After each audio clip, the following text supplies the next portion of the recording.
Bonjour à tous et bienvenue dans cette vidéo où je vais vous montrer un extrait du cours d'économie internationale de 3e bachelier, extrait qui parle du lien entre d'une part le développement des économies et les émissions polluantes et d'autre part qui aborde la question de l'environnement dans les accords commerciaux internationaux. Ces accords commerciaux internationaux sont les traités que les pays établissent entre eux, les accords que les pays établissent entre eux, afin de décider selon quelles conditions ils pourront échanger des biens et des services. Parce que, bien sûr, si vous décidez dans votre pays de bannir les émissions polluantes, mais que vous achetez des biens à l'étranger et que les pays où vous achetez des biens qui sont produits, si ces biens sont produits en émettant énormément d'émissions polluantes, eh bien, quelque part, c'est un peu comme si vous importiez de la pollution. Bien sûr, elle n'est pas produite chez vous, donc ce n'est pas dangereux pour vos citoyens, mais pour la planète dans son ensemble, cela peut poser problème. Or, on sait que l'environnement est un bien public. Qu'est-ce qu'un bien public en économie? C'est un bien qui a une caractéristique très spécifique. Un bien privé, tout le monde sait ce que c'est. Si vous prenez une bouteille d'eau, si vous la buvez, eh bien l'eau que vous avez bu, votre voisin ne peut pas la boire. Ça, c'est un bien privé.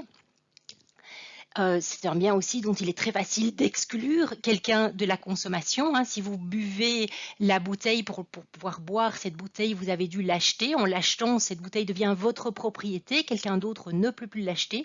Donc il y a aussi très facilement moyen d'exclure le fait que d'autres la consomment plutôt que vous. Si vous pouvez établir votre propriété sur ce bien et si les règles de droit de propriété sont respectées dans votre économie. Par contre, un bien public, c'est un bien où eh bien, tout le monde peut consommer le bien en même temps et la quantité qui est consommée par l'un n'est pas réduite pour l'autre. Et donc l'environnement, effectivement, prenons la qualité de l'air.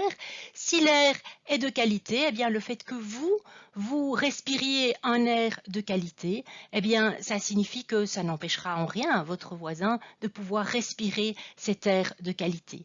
Il est bien sûr très compliqué d'exclure quelqu'un de la consommation d'un tel bien public. Si M. Tartampion n'a pas payé ses impôts, eh bien, c'est pas pour ça qu'il ne pourra pas respirer un air de qualité si l'air est de qualité. Ça, c'est ce qui différencie un bien public d'un bien privé. Et bien sûr, la pollution ne s'arrête pas aux frontières. Et donc, on sait très bien que la pollution a par nature une dimension internationale. Et c'est pour ça que dans le cadre de ce cours d'économie internationale, eh bien, il y a un petit focus qui est fait sur cette problématique de l'environnement.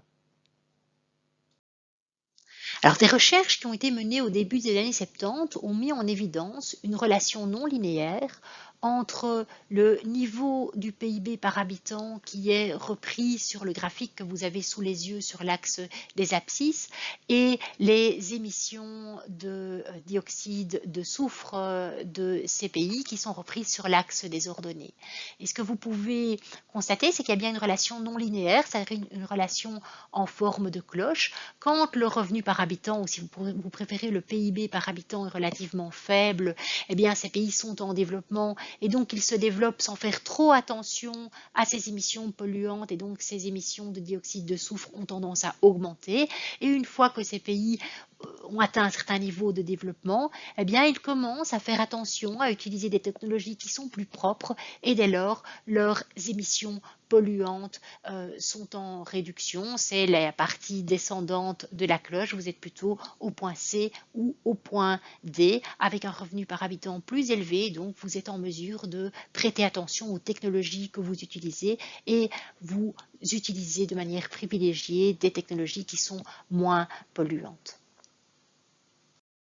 Alors vous avez ici un graphique qui est repris de l'ouvrage de référence du Krugman et Obstfeld et qui vous montre les émissions de dioxyde de carbone de la Chine, de l'Europe et des États-Unis. Et vous pouvez observer qu'au cours des années 2000, pour la Chine, ces émissions ont terriblement augmenté. Alors, j'ai voulu reproduire ce graphique avec des données que j'ai été rechercher moi-même au niveau de la Banque mondiale. Et donc, vous observez, mes données vont un peu plus loin, elles vont jusqu'en 2015. Et donc, vous voyez qu'effectivement, j'observe exactement la même chose que dans le graphique précédent pour la Chine. Entre 2000 et 2015, ces émissions ont considérablement augmenté. Alors, le débat environnemental est un vrai sujet d'actualité, je ne vous apprends rien en évoquant cela. Certains militent pour inclure explicitement des normes environnementales dans le cadre des négociations commerciales et on observe dans ce cadre-là exactement la même problématique que celle qui est relative aux clauses sociales. En fait, ceux qui sont pour ces clauses soutiennent que l'écologie est l'affaire de tous et que les améliorations, même modestes, sont bonnes à prendre. Et puis, ceux qui sont contre affirment que cela entraverait le développement des secteurs exportateurs des pays les plus pauvres et correspondrait à une forme de protectionnisme des pays riches contre les pays des moins nantis, et notamment les pays en développement sont en général contre l'inclusion de telles clauses en disant mais vous êtes aussi développés en polluant énormément, hein, vous étiez les seuls à polluer au 19e siècle durant votre phase d'industrialisation et donc ça affectait peut-être moins la planète, mais en tous les cas, ne nous imposez pas ce que vous n'avez pas été capable de respecter. Ce qui est compliqué dans ce secteur, c'est qu'on sait aujourd'hui, plusieurs études montrent que finalement ce sont les pays les plus pauvres qui, en cas de réchauffement climatique, risqueraient d'être fortement impactés. Et donc c'est un choix qui doit parfois être posé entre une protection environnementale à long terme ou des effets de développement immédiat à court terme. Et on sait que malheureusement, parfois, les gouvernements en place, pour espérer leur réélection, mettent beaucoup l'accent sur les gains du court terme. Alors dans cette petite vidéo, nous n'avons pas abordé toutes les questions liées aux problématiques environnementales liées à la pollution dans le commerce international. Nous n'avons pas, par exemple, abordé la question du transport des marchandises qui, bien sûr, peut causer de la pollution.